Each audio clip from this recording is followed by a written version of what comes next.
This is the Nagorno-Karabakh region. Its population is mostly Armenian.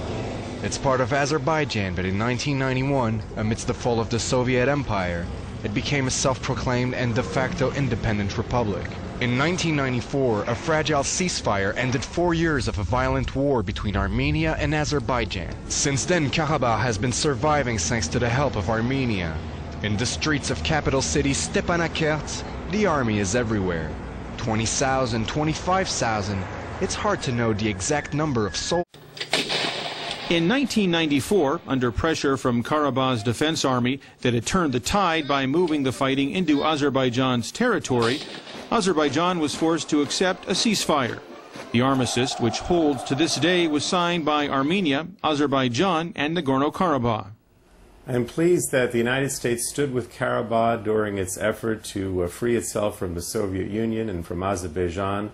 It reminded me very much of the U.S. war for independence against Great Britain. And I believe very strongly in the principle that all people should be able to form their own government and decide where they want to live and have a democracy, as is the case with Karabakh. The road to reach this moment in history for Nagorno-Karabakh has been long and challenging.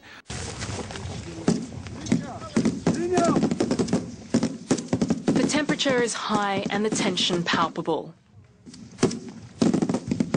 We're in the heart of the Caucasus Mountains, in Asperes, a training area for Nagorno-Karabakh's army.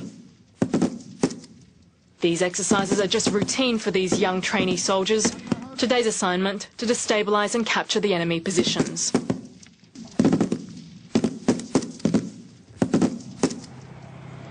Just 100 metres away is Karabakh's infantry, ready in case of attacks.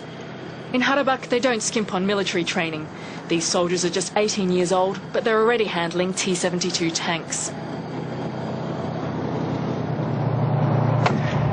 These huge tanks were inherited from the Soviet era.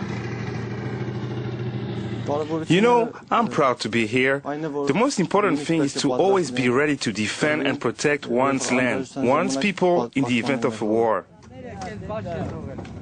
In their sights is Azerbaijan. This region was devastated by the war between Christian Armenians and Muslim Azeris.